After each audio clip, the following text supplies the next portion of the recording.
Hello everybody and welcome back to my channel, and this is the last video of 2019, and so I thought it'd be super fun to just do a little bit of a wrap up and do a 2019 end of year tag. I'll leave a link down below as well as the questions that I answer in case you guys want to do it yourself.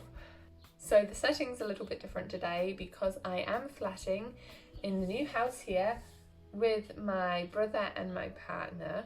So it is looking a little bit sparse, but hopefully things get added here and there. We've just finished moving in about an hour ago and I decided I wanted to sit down and film this. So let me stop blabbering and get on with it. First question.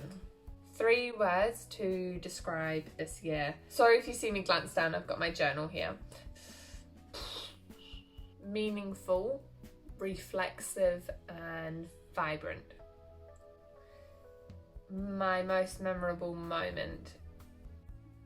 My most memorable moment would have to be in Thailand, more about that later, and there was just a day where we went walking through this real lush forest, right?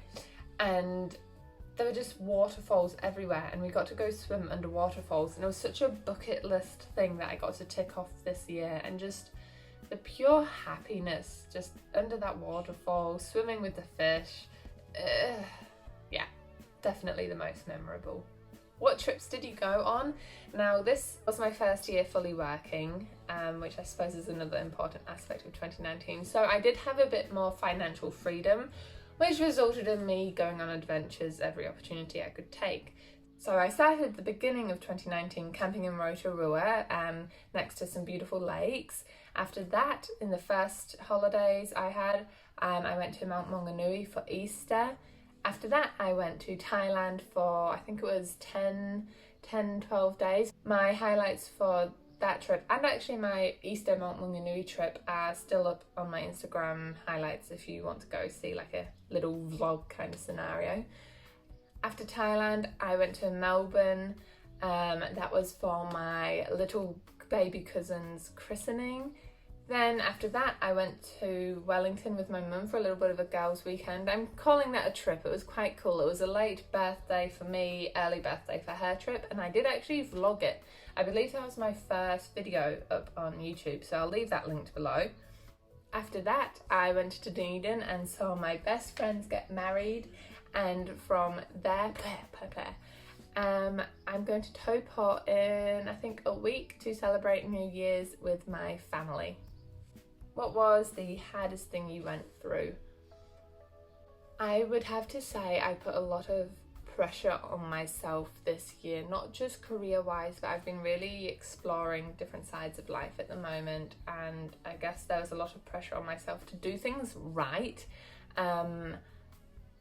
And there just essentially is no way to do anything right, especially on like spiritual journeys and journeys of finding yourself. So a lot of pressure on myself, and in a way that scared me from a lot of things. Who am I most thankful for? This one's easy. Titus. Always Titus. What is the funniest thing that has happened? This one is tough. Funniest? Gosh, there's so many. There was a moment when I was losing and my brother like cut this really tiny gap between him and just a random stranger, and we just kept getting the evils from this lady because there's a corner you meant to go like real slow around, and like none of us listened and she kept turning us off. It was marvellous. What are you hoping for less in 2020? I guess on the back of the whole pressure thing, I really want to work on not giving into fears, and recently I've kind of realised that I think I'm my own obstacle, and that I blame my fear for things like, I don't know, society, you know, you've all heard society tries to label you, society tries to restrict you in some way, and although I do think that is true, I think a lot has to be said on you owning your own fear, and that's something I've come to terms with.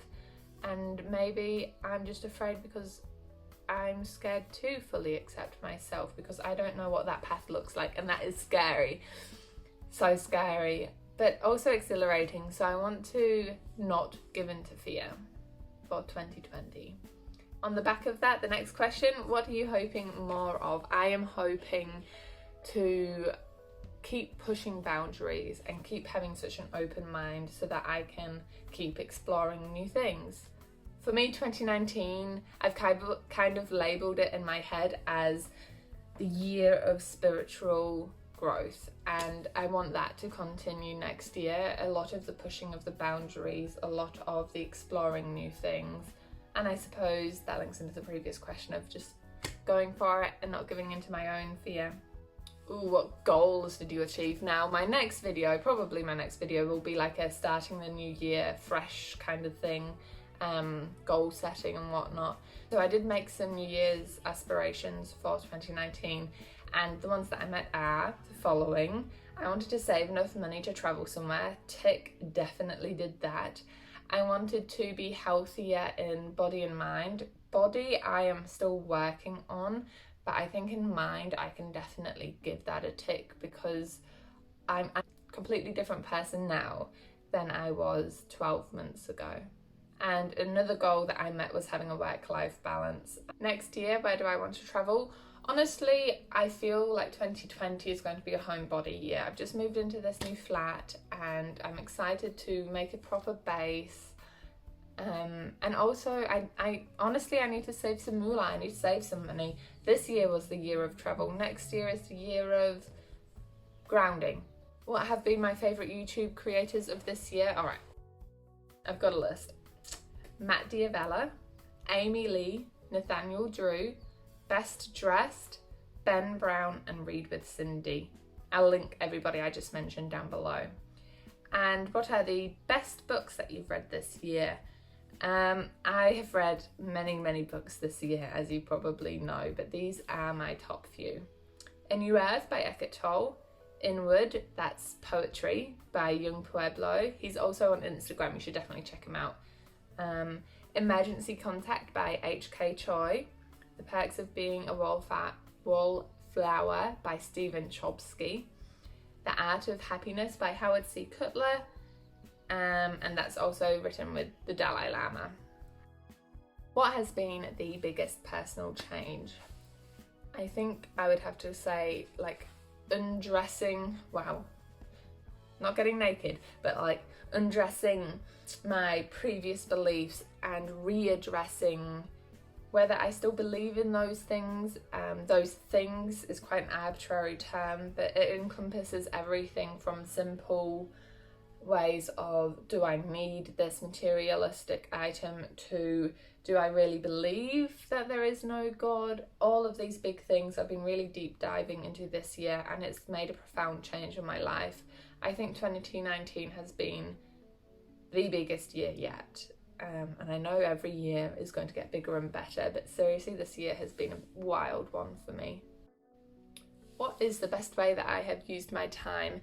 The best way I have used my time is by exploring my creative side more. I started a YouTube channel, and I'm really proud of the fact that I'm not counting numbers here. I purely do it for expressing myself and having a platform to share my journey, and it's genuinely a fun, creative aspect of my life, just digitally.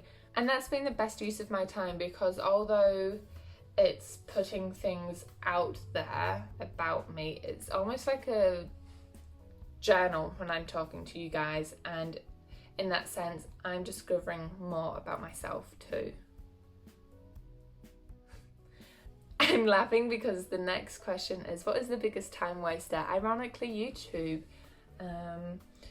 I just spend a lot of time on here, on this platform, watching people, and although sometimes the videos are super inspiring or just super funny, as you will know if you go and watch the people who I just shouted out, but then although for every really inspiring and valuable YouTube video that I watch about 2 or 3 just bleh videos about, you know, how to look better for less. And although that's valuable, sometimes it also makes me think that I'm less valuable, and I think that's something you've got to be very aware of on social media. So that's the 15 questions in the tag that I felt like I wanted to answer, but I also wanted to just prelude to 2020. At the beginning I said 2019 was like my year of growth. 2020 is, I can feel it in my bones, it's going to be my year of clear acceptance. Clear acceptance in terms of, I'm not saying I accept myself when in the back of my mind I know I'm only accepting like 80% of myself. It's clearly, realistically, okay Bethany, just love yourself. And also, you don't have to tell everybody everything. And I think that's an important message that I might leave you guys with. You know, your own spirituality is your own journey, and you don't always have to share that with everybody. Anyway guys, I hope you had a great Christmas and you're going to have a great New Year's. With that, I'm going to love you and leave you. Remember to dream big, live life, and enjoy all the places you go. See you in 2020. Bye.